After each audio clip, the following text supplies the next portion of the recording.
Students हम discuss करेंगे important news के बारे में। First news regarding the Switzerland के पर्सपेक्टिव से है। स्विट्जरलैंड के वहाँ पे न्यू ईयर के सेलिब्रेशन के दौरान में फायर का एक्सीडेंट हुआ जिसमें 40 के आसपास जो पर्सन है उनका डेथ हुआ। स्टूडेंट्स इसी तरीके से एक सिमिलर एक्सीडेंट हमने गोवा के पर्सपेक्टिव से भी रीड किया था कुछ दिनों पहले, जब गोवा के वहाँ पे भी एक क्लब के अंदर में फायर एक्सीडेंट होता है और कुछ लोगों का जो कैजुअलिटी है वो भी वहाँ पे हुआ था। तो जब भी फायर एक्सीडेंट्स के बारे में मेंशन किया जाता है यूपीएससी के एग्जाम के पर्सपेक्टिव से, क्या बेसिक इन्फॉर्मेशन है वो आपको पता होना चाहिए। 2025 के समय में आप देखिए कि कुछ पैसेंजर व्हीकल्स के कोलिजन के दौरान में भी हमने फायर एक्सीडेंट्स के बारे में रीड किया था, जिसमें भी कुछ पैसेंजर्स हैं उनका डेथ है वो हुआ था। तो समय के साथ में फायर के जो एक्सीडेंट्स हैं वो इंक्रीज होने लगे हैं। तो प्रॉपर वे के अंदर में जो सेफ्टी गाइडलाइंस हैं उनको यहाँ पे फॉलो किया जाए, स्पेशली जो पैसेंजर व्हीकल्स हैं के अंदर में प्रॉपर वे के अंदर जो एग्जिट गेट्स हैं वो वहाँ पे होने चाहिए। भी किसी भी तरीके का जो इंसिडेंट होता है तो उसके अंदर में आप देखिए कि प्रोटेक्शन है या जो सेफ्टी गियर्स हैं उनको कैरी आउट किया जा सके। नेक्स्ट अगर हम रीड करें कॉमर्शियल बिल्डिंग्स के अंदर में फायर एक्सीडेंट्स के बारे में, तो आप देखिए कि वहाँ पे जो नेशनल बिल्डिंग कोड के अंदर में गाइडलाइंस हैं उनका प्रॉपर वे के अंदर इम्प्लीमेंटेशन होना चाहिए। उसी के पर्सपेक्टिव से एक कपल हैं जो कंटिन्यूस अपना फाइट को कैरी आउट करते हैं 1997 के समय में, जब दिल्ली का जो उपहार सिनेमा है वहाँ पे फायर एक्सीडेंट होता है। तो उस दौरान में उन्होंने अपने चिल्ड्रन से उनको लॉस किया था। और आप देखिए कि उसके बाद में कंटिन्यूस हमारे कंट्री के अंदर में फायर सेफ्टी के रिगार्डिंग में जो प्रोविज़न है उनको एग्जिस्टेंस में लाया जाए, उसके पर्सपेक्टिव से उनका फाइट है। एथिक्स के पेपर के अंदर में आप उनके उनका जो नेम है उसको आप ऐड कर सकते हो। उनका नेम क्या है स्टूडेंट्स? नीलम कृष्ण मूर्ति हैं और संजीव कृष्ण मूर्ति हैं। इनके रिगार्डिंग में आप देखिए कि एक वेब सीरीज है वो भी रिलीज हुआ था नेटफ्लिक्स के ऊपर में। नीलम कृष्ण मूर्ति और संजीव कृष्ण मूर्ति हैं जिन्होंने कंटिन्यूस फायर सेफ्टी के जो प्रोटोकॉल्स हैं उनको फॉलो किया जाए हमारी कंट्री के अंदर में, उसके रिगार्डिंग में इनका जो फाइट है वो देखने के लिए मिला है। नेक्स्ट अगर हम रीड करें स्टूडेंट स्विट्जरलैंड के बारे में, तो स्विट्जरलैंड आप देखिए कि एक लैंडलॉक कंट्री है। स्विट्जरलैंड जो है वो एक लैंडलॉक कंट्री है और कंटिन्यूस आप इसके बारे में रीड किया करते हो क्योंकि काफ़ी सारे जो इंटरनेशनल ऑफिसेज हैं उनके हेडक्वार्टर स्विट्जरलैंड के अंदर में जिनेवा नाम का जो सिटी है वहाँ पे सिचुएटेड है। तो आप देखिए कि लैंडलॉक कंट्री है तो कौन कौन से जो कंट्रीज हैं वो इसके साथ में अपना एरिया है वो शेयर किया करते हैं। तो सपोज कीजिए स्टूडेंट्स ये यहाँ पे जो स्विट्जरलैंड है वो सिचुएटेड है। स्विट्जरलैंड का जो नॉर्दर्न पार्ट है वहाँ पे आपको जो जर्मनी है वो आपको देखने के लिए मिलेगा। आप देखिए कि स्विट्जरलैंड से एक रिवर है वो भी पास करता है जो कि जर्मनी के लिए जाया करता है, जिसको कि हम राइन रिवर के नाम से जानते हैं। जो वेस्टर्न पार्ट ऑफ यूरोप का एरिया है वहाँ पे राइन रिवर का जो इम्पोर्टेंस है, जब आप इकोनॉमिकल ज्योग्राफी के बारे में रीड करोगे यूरोप के पर्सपेक्टिव से, तो राइन रिवर का जो इम्पोर्टेंस है वो आपको मिलेगा। तो राइन रिवर जो है वो पिछले कुछ समय से न्यूज़ के अंदर में है, उसका जो वाटर का जितना फ्लो हुआ करता था उसमें डिक्लाइन है वो हुआ था। तो ये जो स्विट्जरलैंड है उसके नॉर्दर्न पार्ट के अंदर में जर्मनी है वो सिचुएटेड है। जो वेस्टर्न पार्ट है वहाँ पे कौन सा कंट्री है? फ्रांस यहाँ पे सिचुएटेड है। और आप देखिए कि फ्रांस का कुछ माउंटेन्स हैं, जर्मनी का जो माउंटेन्स हैं उनके बिटवीन से वो रिवर पास करता है, ओरिजिनेट करता है स्विट्जरलैंड से और उसके बिटवीन एरिया से वो पास करता है, जिसके अंदर में आपको जो वेस्गस जो माउंटेन्स हैं, ब्लैक फॉरेस्ट माउंटेन है जर्मनी का, उनके बिटवीन से। नेक्स्ट अगर हम बात करें स्टूडेंट्स यहाँ पे जो इसका ईस्टर्न पार्ट है, ईस्टर्न पार्ट के अंदर में आप देखिए कि ऑस्ट्रिया है वो सिचुएटेड है। ऑस्ट्रिया का जो पार्ट है वो वहाँ पे सिचुएटेड है। लिंचसेन नाम का जो कंट्री है जो कि यूरोपियन फ्री ट्रेड एसोसिएशन के जो नेशन है उसका भी जो पार्ट है, जिन्होंने इंडिया के साथ में फ्री ट्रेड एग्रीमेंट है वो साइन किया है, जो कि 1 अक्टूबर के समय एग्जिस्टेंस में भी आया है। तो फ्री ट्रेड एग्रीमेंट जो हमने यूरोपियन फ्री ट्रेड एसोसिएशन के जो 4 कंट्री हैं जिनके साथ में साइन किया है, तो आप देखिए कि उसके अंदर में लिंचेस्टेन भी है जो कि ईस्टर्न पार्ट ऑफ यहाँ पे जो स्विट्जरलैंड के ईस्टर्न पार्ट के अंदर में सिचुएटेड है। फिर स्टूडेंट्स आपको जो सदर्न पार्ट है, सदर्न पार्ट के अंदर में इटली नाम का जो कंट्री है वो आपको मिलेगा। सदर्न पार्ट के अंदर में आप देखिए कि इटली है। अब इसको आपको क्या करना है, अपने एटलास के अंदर में जाके इसका लोकेशन है वो आप जरूर से देखना। अब देखिए कि स्विट्जरलैंड की कुछ फेमस सिटीज़ हैं जो कंटिन्यूस आप न्यूज़पेपर के अंदर में या अपना यूपीएससी का जो प्रिपरेशन है उसके अंदर में आप रीड करते हो। तो उन सिटीज़ को एक बार हम देखेंगे। कैपिटल सिटी है वो कौन सा है? बर्न नाम का जो सिटी है वो कैपिटल सिटी है। और आप देखिए कि बर्न सिटी के वहाँ पे ही एक कन्वेंशन होता है जिसको कि बर्न कन्वेंशन के नाम से जानते हैं, जो कॉपीराइट के रिगार्डिंग में हुआ करता है। जो हमारे लिटरेरी या आप देखिए आर्टिस्टिक पर्सन हैं उनका भी वर्क को अगर वहाँ पे प्रोटेक्ट करना हो तो कॉपीराइट के रिगार्डिंग में एक कन्वेंशन है जिसको कि बर्न कन्वेंशन के रूप से जानते हैं। जहाँ पे कन्वेंशन है जो कि उसके रिगार्डिंग में डिस्कशन है वो किया गया होगा। नेक्स्ट आप देखिए कि एक बेसल नाम का भी सिटी है, बेसल सिटी है। बेसल कन्वेंशन किसके लिए फेमस है? बेसल कन्वेंशन फेमस है, आप देखिए कि जो हेजार्डियस वेस्ट हुआ करते हैं उनका ट्रांस बाउंड्री मूवमेंट है वो यहाँ पे ना कैरी आउट हो। Trans boundary movement of hazardous waste है जिसके रिगार्डिंग में बेसल कन्वेंशन आपको मिलेगा। फिर अगर हम बात करें स्टूडेंट जिनेवा के बारे में, जिनेवा आप देखिए कि काफ़ी फेमस सिटी यहाँ पे स्विट्जरलैंड का। जिनेवा तो बेसिकली इसको पीस सिटी के रूप से भी कंसीडर हैं, वो किया करते हैं कि काफ़ी सारे जो पीस के जो प्रोटोकॉल्स हैं वो वहाँ पे एग्जिस्टेंस में आए हैं। जिनेवा कन्वेंशन हम डिप्लोमेटिक कम्युनिटी के रिगार्डिंग में भी रीड करते हैं कि डिप्लोमेटिक कम्युनिटी को जो इम्यूनिटी हुआ करता है उनके सेफ्टी गाइडलाइंस जो हुआ करते हैं उसके रिगार्डिंग में भी एक जिनेवा कन्वेंशन है 1961 का। वर्ल्ड वॉर जो फर्स्ट का जो समय है, वर्ल्ड वॉर फर्स्ट के बाद में आप देखिए कि जो लीग ऑफ नेशन जो फॉर्म हुआ था जिनेवा के, वहाँ पे ही वो डिस्कशन है वो कैरी आउट होता है। वर्ल्ड वॉर जो फर्स्ट है उसके बाद में लीग ऑफ नेशंस के रिगार्डिंग। इसके अलावा स्टूडेंट्स अगर हम बात करें जिनेवा के बारे में, हमने देखा ह्यूमैनिटेरियन लॉ के बारे में देखा, उसका इम्पोर्टेंस देखा। कुछ ऐसे इंस्टीट्यूशन हैं जिनका हेडक्वार्टर जो है वो जिनेवा के वहाँ पे सिचुएटेड है। तो कौन कौन से ऐसे इंस्टीट्यूशन हैं? वर्ल्ड हेल्थ ऑर्गेनाइजेशन है, WHO है। वर्ल्ड ट्रेड ऑर्गेनाइजेशन है, WTO है। अब देखिए कि वर्ल्ड मीटरोलॉजिकल जो ऑर्गेनाइजेशन है WMO, उसका भी हेडक्वार्टर जिनेवा के वहाँ पे ही है। इसके अलावा अगर हम बात करें ILO इंटरनेशनल लेबर ऑर्गेनाइजेशन, उसका भी हेडक्वार्टर IL वहीं पे ही है। ये 99 के समय में एग्जिस्टेंस में आया था और इंडिया इसका फाउंडिंग मेंबर है, ये आपको याद रखना है। इसके कुछ कन्वेंशन जो हैं उससे रिगार्डिंग में यूपीएससी ने काफ़ी बार क्वेश्चन पूछे हैं, जैसे कि 2018 के समय क्वेश्चन पूछा था। जो नंबर ऑफ कन्वेंशन इंडिया ने उस समय रेटिफाई किए थे उसी ईयर के दौरान में, तो वो न्यूज़ में भी था और उसको यूपीएससी ने क्वेश्चन है वो पूछ लिया था। इसके अलावा आप देखिए कि वीपो नाम का जो है इंटेलेक्चुअल प्रॉपर्टी के रिगार्डिंग में, जो वीपो जो है उसका भी हेडक्वार्टर जिनेवा के वहाँ पे है। ITO इंटरनेशनल जो टेली कम्युनिकेशन यूनियन है उसका हेडक्वार्टर भी जिनेवा के वहाँ पे ही है। और ह्यूमैनिटेरियंस के रिगार्डिंग में UNSCR है, उसका हेडक्वार्टर भी आपको जो जिनेवा के वहाँ पे देखने के लिए मिलेगा। तो ये तो बेसिकली आप देखिए कि कुछ इंटरनेशनल इंस्टीट्यूशन है जिनका हेडक्वार्टर है। एक नॉन गवर्नमेंटल इंस्टीट्यूशन भी है, काफ़ी ज़्यादा फेमस है। और जनवरी के मंथ के समय ही उसका आप देखिए कि एक डावोस के अंदर में एक समिट होता है जिसको कि डावोस एनुअल समिट के नाम से भी जानते हैं। तो उसका हेडक्वार्टर है world economic forum. World economic forum का हेडक्वार्टर भी है जो कि 1971 के समय में सेटअप हुआ था। जिनेवा का ही एक पार्ट है जहाँ पे इसका हेडक्वार्टर है वो सिचुएटेड है। और जनवरी के समय में इनका एक जो एनुअल जो कॉन्फ्रेंस ऑर्गेनाइज होता है जिसमें पॉलिटिकल लीडर्स पार्टिसिपेट करते हैं, ग्लोबल लीडर्स वहाँ पे, और उसको बोला करते हैं डावोस एजेंडा या डावोस आप देखिए कि डिस्कशन। जो डावोस है वो डिफरेंट सिटी है, नॉर्दर्न पार्ट ऑफ स्विट्जरलैंड का ये सिटी है, एल्प्स माउंटेन है वहाँ पे ये सिचुएटेड है। तो स्विट्जरलैंड के अंदर में आपको देखने के लिए मिलेगा कि वहाँ पे जो स्विट्जरलैंड का जो एल्प्स माउंटेन है उनका एक लार्जर नंबर है। और स्विट्जरलैंड का जो प्लेट्यू एरिया है, मींस माउंटेन और प्लेट्यू का जो एरिया है वो लार्जली वे के अंदर में स्विट्जरलैंड के अंदर में डोमिनेट है, वो किया करता है। एल्प्स माउंटेन वहाँ पे सिचुएटेड है। नेक्स्ट अगर हम बात करें स्टूडेंट्स, ये तो हमने स्विट्जरलैंड का लोकेशन देखा, उसके सिटीज़ के बारे में देखा। बर्न सिटी है, बेसल सिटी है, जिनेवा है।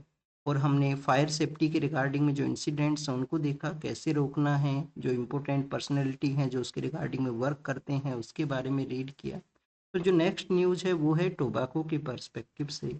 अब आप देखिए कि टोबैको के रिगार्डिंग में प्रेजेंट समय में टोबैको के रिगार्डिंग में जो कंपनसेशन एक सेस हुआ करता था जो कि स्टेट्स को उनका शेयरिंग है वो प्रोवाइड किया करता था। फिर आप देखिएगा जो कंपनसेशन सेस है वैसे तो 5 ईयर के ही रिगार्डिंग में था, 2017 से लेकर 2022 का जो समय है उस समय तक ही वो एग्जिस्ट करता था। बट फिर कोविड का समय आता है और कोविड के समय में उसको एक्सटेंशन है वो प्रोवाइड किया गया, जिससे कि प्रॉपर वे के अंदर में जो स्टेट्स हैं उनको रेवेन्यू मिल सके, स्टेट्स को अपना शेयरिंग है वो वहाँ पे मिल सके। अब आप देखिए कि 2026 के समय में जो कंपनसेशन सेस है वो यहाँ पे सीज करेगा, सीज टू एग्जिस्ट के एग्जिस्ट नहीं करेगा। तो उसके रिगार्डिंग में जब विंटर सेशन ऑर्गेनाइज हुआ तो जो टोबैको का जो प्रोडक्ट्स हैं उनको यहाँ पे टैक्सेशन के अंदर लाया जा सके। तो उसके रिगार्डिंग में आप देखिए कि नया जो टैक्सेशन रेजीम है जिसको कि गवर्नमेंट के द्वारा पास करवाया गया था विंटर सेशन के दौरान में, टोबैको के जो प्रोडक्ट्स हैं जिसमें एक सेंट्रल एक्साइज अमेंडमेंट एक्ट है 2025 का, जो कि एक्साइज ड्यूटी का जो रेट है उसको डिसाइड करेगा टोबैको प्रोडक्ट्स के ऊपर में।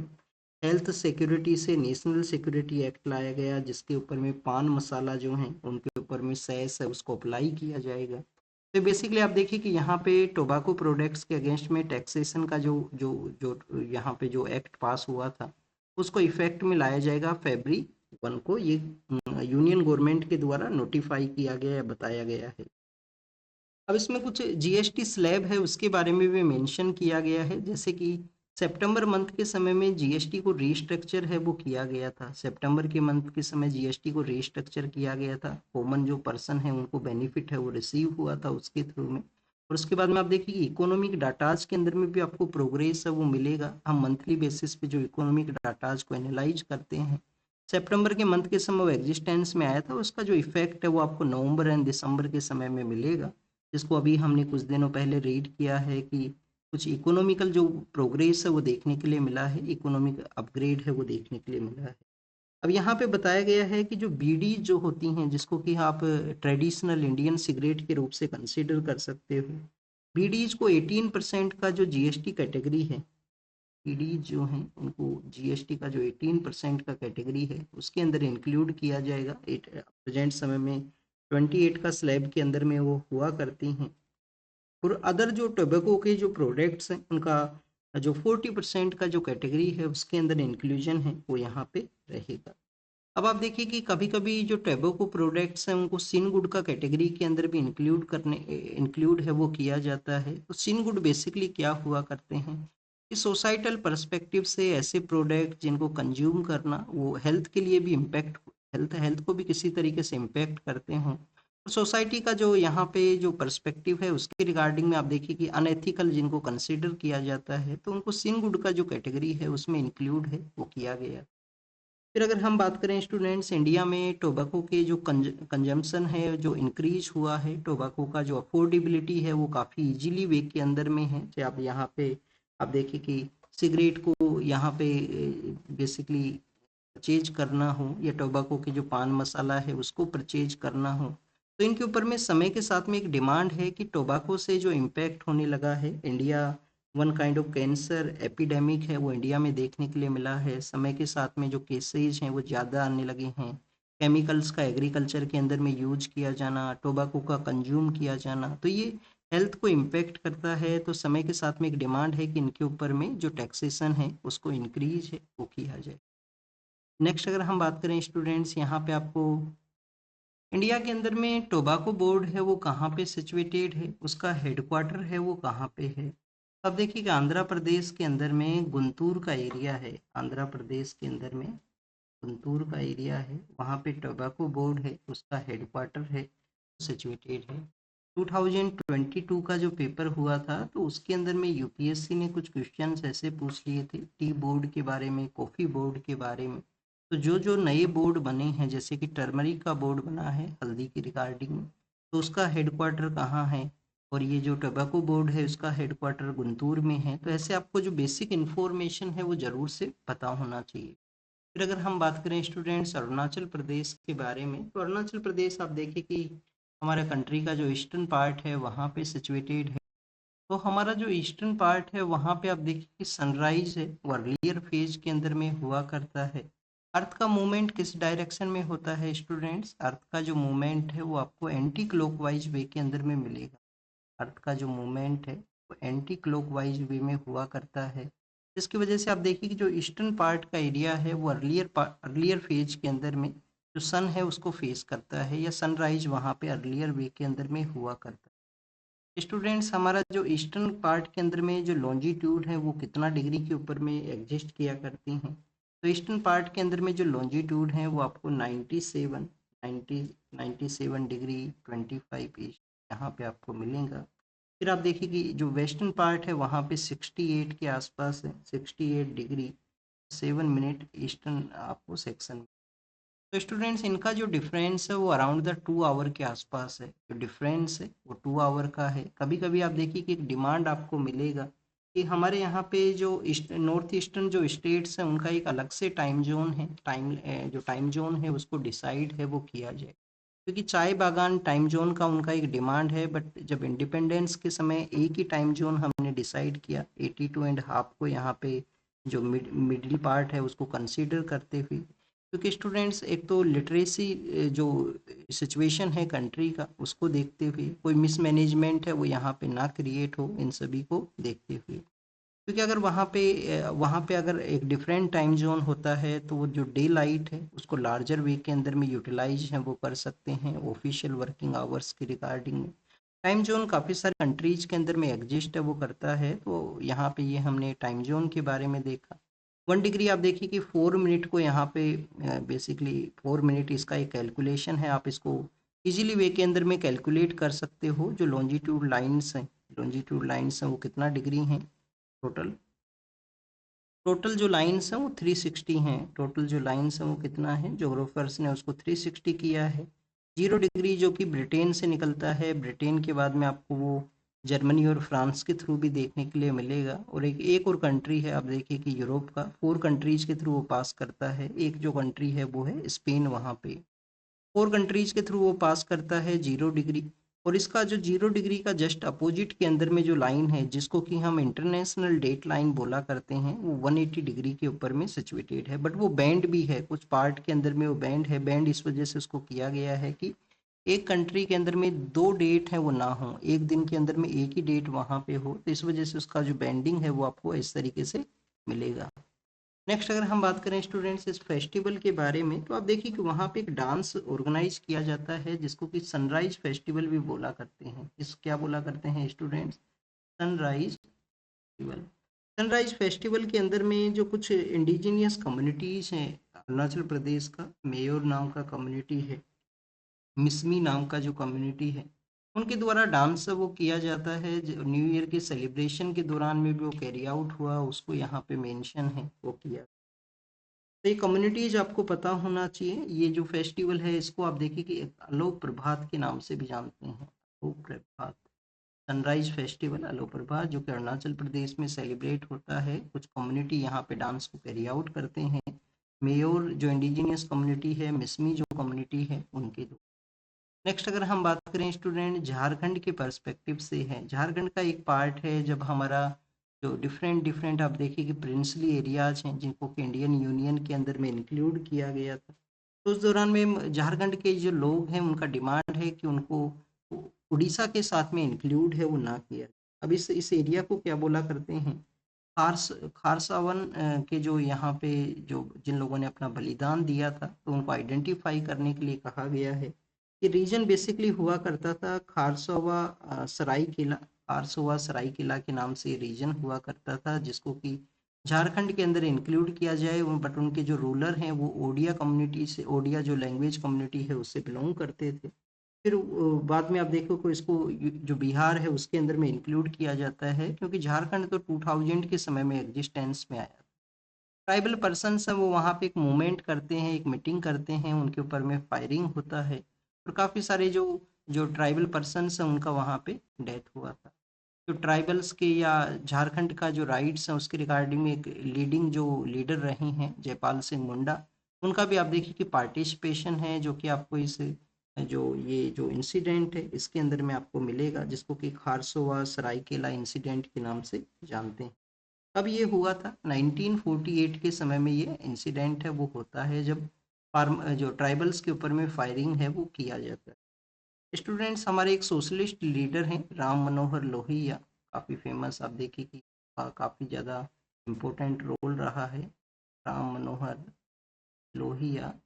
तो उनके द्वारा कहा गया था इसको सेकंड जलियांवाला बाग के रूप से। ये जो खारसावन जो सरायकेला का जो बेसिकली इंसिडेंट है, इसको क्या कहा गया था? Second Jallianwala Bagh incident.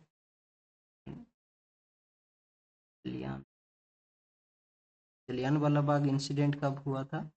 1919 के समय में 13 अप्रैल है, लोहड़ी का वो फेस्टिवल, सॉरी लोहड़ी का नहीं, बैसाखी का वो फेस्टिवल है जो सेलिब्रेट हुआ करता है वहाँ पे, हार्वेस्ट फेस्टिवल वो बेसिकली हुआ करता है। लोहड़ी तो अब आप देखिए कि 13 जनवरी के समय सेलिब्रेट, तो बैसाखी के सेलिब्रेशन के दौरान में, और उस समय वहाँ के जो लोकल लीडर हैं जिनको अरेस्ट कर लिया गया था, सैफुद्दीन किचलू हैं, डॉक्टर सत्यपाल हैं, और वहाँ पे फिर आप देखिए कि फायरिंग है वो कैरी आउट होता है। और उसी दौरान में जो एलजी हुआ करते थे पंजाब के, जिनको कि असैसिनेट किया था बाद में उधम सिंह के द्वारा, जिनके बारे में अभी हमने कुछ दिनों पहले रीड किया था, तो उधम सिंह का जो एनिवर्सरी था उस दौरान में। फिर आप देखिए कि आसाम का जो कर्बी एंगलोंग का एरिया है जहाँ पे वायलेंस देखने के लिए मिला था, अब रिहेबिलिटेशन का वहाँ पे याद क्या रखना है कि जब भी हम यहाँ पे आसाम के बारे में रीड करते हैं तो आपको याद रखना है कि हमारे जो 4 स्टेट्स हैं जो कि शेड्यूल 6 का पार्ट हैं, शेड्यूल 6 का पार्ट है, कौन कौन से 4 स्टेट्स हैं? आसाम है, आसाम है, मेघालय है, आसाम है, मेघालय है, त्रिपुरा है, मिजोरम। असम, मेघालय, त्रिपुरा, मिजोरम, ये 4 स्टेट्स हैं जो कि पार्ट हैं शेड्यूल 6 का। ये शेड्यूल 6 का ही एरिया है जहाँ पे ये इंसिडेंट होता है। फिर आप देखिए कि लद्दाख का भी डिमांड है कि उनको भी शेड्यूल 6 में इंक्लूड है, वो किया जाए, बट अभी तक उनको इंक्लूड नहीं किया गया।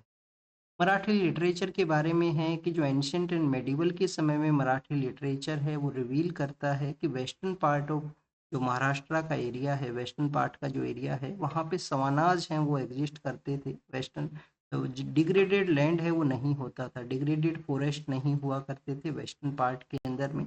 वहाँ का जो कंडीशन है उसको बताया गया है। डेट मीन्स कि आप देखिए कि हमारे यहाँ पे ओरल वे के अंदर में जो स्टोरी टेलिंग है, ओरल वे के अंदर में जो स्टोरी टेलिंग है वो शो करता है कि ज्योग्राफी के साथ में भी हम जो कनेक्टिविटी है वो हुआ करती थी, ज्योग्राफिकल के साथ में भी कनेक्टिविटी है वो हुआ करती थी। स्टूडेंट्स, क्या जो मराठी लैंग्वेज है वो एज ए क्लासिकल लैंग्वेज है हमारी कंट्री का? तो यस स्टूडेंट्स, मराठी लैंग्वेज को भी क्लासिकल लैंग्वेज का जो स्टेटस है वो दिया गया है गवर्नमेंट के द्वारा।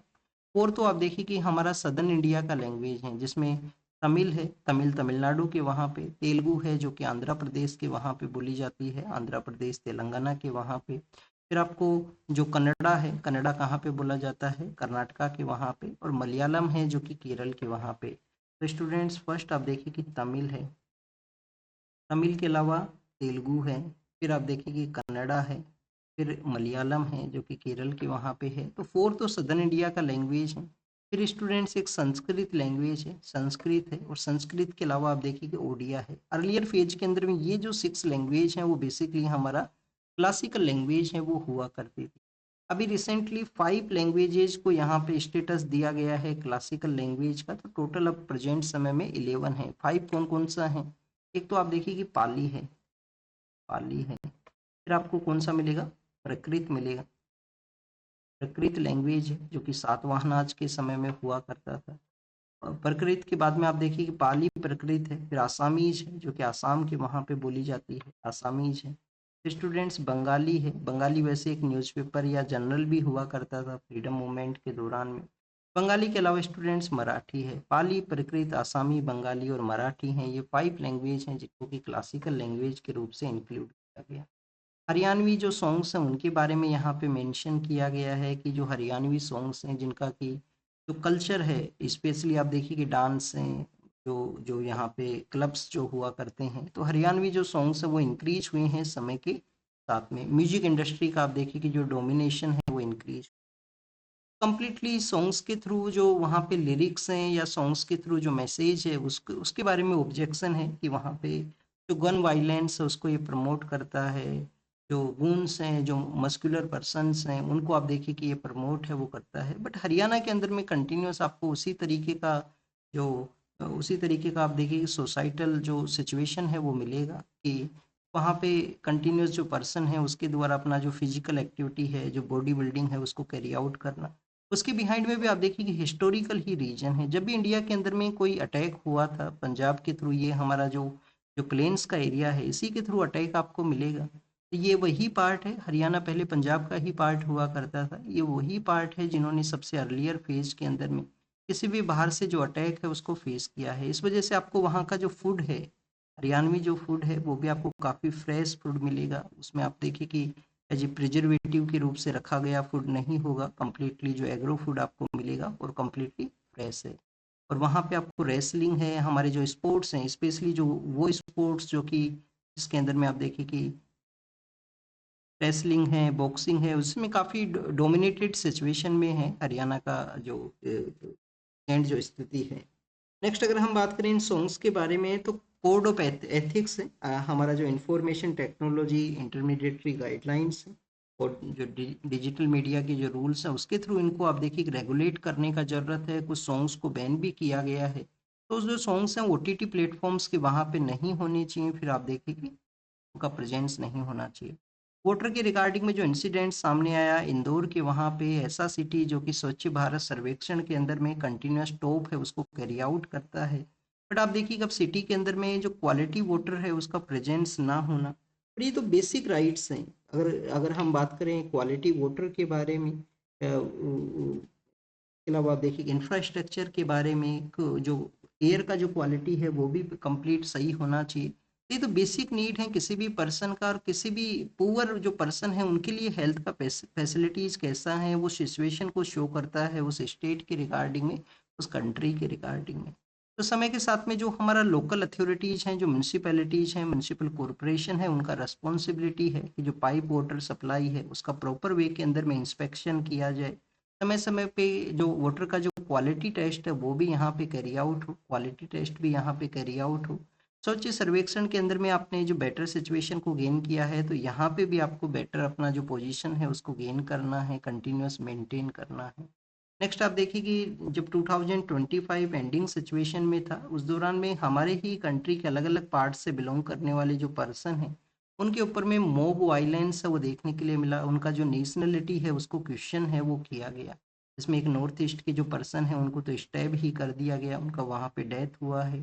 तो स्टूडेंट्स, एक तो हमारा कंट्री डाइवर्सिटी के लिए जाना करते हैं। एवरी इंडियन जो सिटीजन है उसका फंडामेंटल ड्यूटी है कि उसको यूनिटी इंटीग्रिटी को मेंटेन करना है, कंट्री का सोवरेनिटी ब्रदरहुड को प्रमोट करना है। और ऐसे इंसिडेंट होना, डाइवर्सिटी के बारे में पता होना चाहिए, एवरी पर्सन को अवेयरनेस होना चाहिए कि हमारे कंट्री में एवरी 5 to 10 किलोमीटर के अंदर में जो डायलेक्ट है, जो लैंग्वेज है, उसका डायलेक्ट चेंज होता है। एवरी 5 to 10 किलोमीटर में कल्चर चेंज होता है। तो इस तरीके से आप देखिए कि जो पर्सन हैं जो अलग पार्ट से बिलोंग करते हैं उनको एज ए इन्फिल्ट्रेटर, या जो हमारा नाइबर कंट्री है बांग्लादेशी के रूप से या चाइनीज के रूप से नहीं कंसिडर करना चाहिए। समय के साथ में अवेयरनेस, सोसाइटल डिवाइड है उसको रिड्यूस है वो किया। फिर अगर हम बात करें स्टूडेंट्स, ये एजुकेशन के बारे में है, तो आप देखिए कि ये जो टॉपिक है इसमें ज़्यादा कुछ नहीं है। काफ़ी बार आपको कंटिन्यूअस जो जो इस तरीके के जो जो आर्टिकल्स हैं वो मिलेंगे। क्लासरूम स्टडी के बारे में बेसिकली मेंशन किया गया है कि क्लासरूम स्टडी है उसको किस तरीके से बेटर किया जाए। यहाँ पे जो प्रेजेंस है, अटेंडेंस है, उसके बेसिस के ऊपर में कम्प्लीटली डिसाइड ना हो। अगर आपको बेटर क्लासरूम्स डेवलप करने हैं तो डेलिब्रेशन डिस्कशन है वो इसका पार्ट है, वो होना चाहिए। तो उन्हीं पॉइंट्स के बारे में कम्प्लीटली जो डिस्कशन है वो किया गया है कंप्लीट आर्टिकल के अंदर में। फिर आप देखिए कि क्लाइमेट चेंज है वो रियल है, और क्लाइमेट चेंज का जो इम्पैक्ट है वो एग्रीकल्चर के ऊपर में लार्जली वे के अंदर में होगा, जिसमें आपको मिलेगा कि अनप्रेसिडेंट वेदर इवेंट्स का इंक्रीज होना, जो हमारा सोइल का हेल्थ है उसका डिक्रीज होना, सोइल हेल्थ का डिक्रीज होना, एयर पोल्यूशन का इंक्रीज होना। तो क्लाइमेट रेजिलिएंट एग्रीकल्चर है, क्लाइमेट रेजिलिएंट एग्रीकल्चर उसका भी यहाँ पे नीड होना चाहिए, ज़रूरत होना चाहिए। इसमें बायोटेक्नोलॉजी है, कॉम्प्लीमेंट्री जो भी टेक्नोलॉजी है उसको यूज किया जाए। फार्मिंग का जो प्रैक्टिस है उसके रिगार्डिंग में गाइडेंस रही इन टेक्नोलॉजीज के थ्रू में। और स्टूडेंट, जो डिपेंडेंस है केमिकल के ऊपर में वो यहाँ पे रिड्यूस हो, केमिकल फर्टिलाइजर के ऊपर में डिपेंडेंस है वो रिड्यूस, बायो फर्टिलाइजर हैं उनका यहाँ पे यूज है वो यहाँ पे इंक्रीज हो। अब क्यों ज़रूरत है जो क्लाइमेट रेजिलिएंट एग्रीकल्चर का इंडिया हो, क्योंकि 50% हमारा जो एरिया है वो रेन फीड एरिया हुआ करता है। 40% हमारा ऐसा एरिया है जो कम्प्लीटली जो फूड है वो वहाँ से प्रोड्यूस हुआ करता है। तो इस तरीके से हमारा जो लैंड का प्रैक्टिस है, इतना जो कम लैंड के मैंने ज़्यादा हमारा डिपेंडेंसी है, अगर समय के साथ में इम्पैक्ट इंक्रीज होता है तो एग्रीकल्चर प्रोडक्टिविटी को वो डिक्लाइन करेगा, एग्रीकल्चर प्रोडक्टिविटी को वो इम्पैक्ट करेगा। नेशनल मिशन है हमारा सस्टेनेबल एग्रीकल्चर के रिगार्डिंग में, और इसके अलावा आप देखिए कि बायो ई3 का जो पॉलिसी है इन सभी को एग्जामिन करते हुए बेटर वे में इम्प्लीमेंट किया जाए, जिससे कि क्लाइमेट रेजिलिएंट एग्रीकल्चर है उसको हम कैरी आउट कर सकें। डीआरडीओ जो कि डिफेंस इक्विपमेंट्स का मैन्युफैक्चरिंग करता है, उसका फाउंडेशन डे था, तो उस दौरान में हमारे डिफेंस मिनिस्टर वहाँ पे गए और उन्होंने डिस्कस किया कि कैसे हमें सुदर्शना चक्रा है जो एयर डिफेंस है उसको हमें एयर डिफेंस सिस्टम है उसको इम्प्रूव करना है, डीआरडीओ उसको इम्प्लीमेंट है वो करे। फिर स्टूडेंट्स यहाँ पे एक रैकेट के बारे में बताया गया है, ऑर्गन जो ट्रांसप्लांट का रैकेट है उसको यहाँ पे पुलिस के द्वारा एक्सपोज किया गया। कुछ दिनों पहले हमने आंध्र प्रदेश तेलंगाना के वहाँ पे भी एक रेड किया था, कैसे वहाँ पे लार्जर वे के अंदर में जो पुअर पर्सनस को इस सिंडिकेट का पार्ट है वो बनाया गया है क्योंकि उनको मनी का नीड है। नेक्स्ट अगर आप देखिए कि यहाँ पे एक सुप्रीम कोर्ट का ऑब्जर्वेशन है वाइफ एंड हस्बैंड का जो रिलेशन है उसके बारे में कि जो जो फिजिकल अब्यूज इस तरीके का सिचुएशन नहीं होना चाहिए, तो फाइनेंशियल जो डोमिनेशन है वो यहाँ पे किसी तरीके से क्रुएलिटी का पार्ट है वो नहीं है। स्लीपर जो ट्रेन है उसको कैरी आउट किया जाएगा गुवाहाटी टू कोलकाता वंदे भारत का, जो कि हाई स्पीड ट्रेन नेटवर्क है, इंडिजिनियस वे के अंदर इसका मैन्युफैक्चरिंग हुआ करता है। चाइना के जो लीडर हैं जिन्होंने कंट्री का जो टेक्नोलॉजिकल प्रोग्रेस है उसको उसको यहाँ पे प्रेज किया है।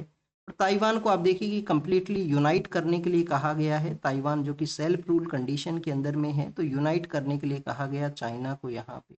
ईरान के अंदर में जो पर्सन है जो अपना वॉइस को रेज करते हैं उनको एग्जीक्यूट कर दिया जाता है, तो ऐसे कुछ लोग हैं जिनको एग्जीक्यूट किया गया, ये ह्यूमन राइट एक रिपोर्ट के अंदर में बताया गया। यूएस की फोर्सेज ने आप देखिए कि बेसिकली यहाँ पे जो जो कुछ टैंकर्स हैं जिसके थ्रू ड्रग का उनका नाम लिया गया है तो उनके ऊपर में स्ट्राइक किया गया यूएस डिफेंस फोर्स ने। और बांग्लादेश के अंदर में फिर से एक मोब लिंचिंग है, मोब लिंचिंग या फायरिंग का इंसिडेंट देखने के लिए मिला जिसके अंदर माइनॉरिटी कम्युनिटी से बिलोंग करने वाले जो पर्सन हैं उनकी बिजनेस जो प्रॉपर्टी है उसको डैमेज किया गया फायर के थ्रू। और स्टूडेंट्स ईरान के वहाँ पे आप देखिए कि प्रोटेस्ट देखने के लिए मिला है जिसके अंदर में जो हाई कॉस्ट लिविंग होने की वजह से लोग प्रोटेस्ट किए हैं फिर से। 2022 के समय वुमेन्स का प्रोटेस्ट वहाँ पे हुआ था, और बाद में आप देखिए कि जो नोबेल पीस प्राइज है वो भी ईरान से रिलेटेड जो एक एक्टिविस्ट है उनको ही मिलता है। यूक्रेन के द्वारा ड्रोन अटैक किया गया है खैरसन का जो एरिया है वहाँ पे, ये रसिया ने मेंशन किया है। कुछ दिनों पहले हमने रीड किया था कि रसिया के जो पॉलिटिकल हेड हैं उनके ऊपर में भी, उनके हाउस के ऊपर में भी अटैक किया गया था यूक्रेन के द्वारा ड्रोन का। This is all the information related to the today's newspaper. आप इसको रीड कीजिए, रिवाइज कीजिए, जो भी इंफॉर्मेशन आपको मिला है उसको नोट डाउन कीजिए। Thank you students, thank you very much.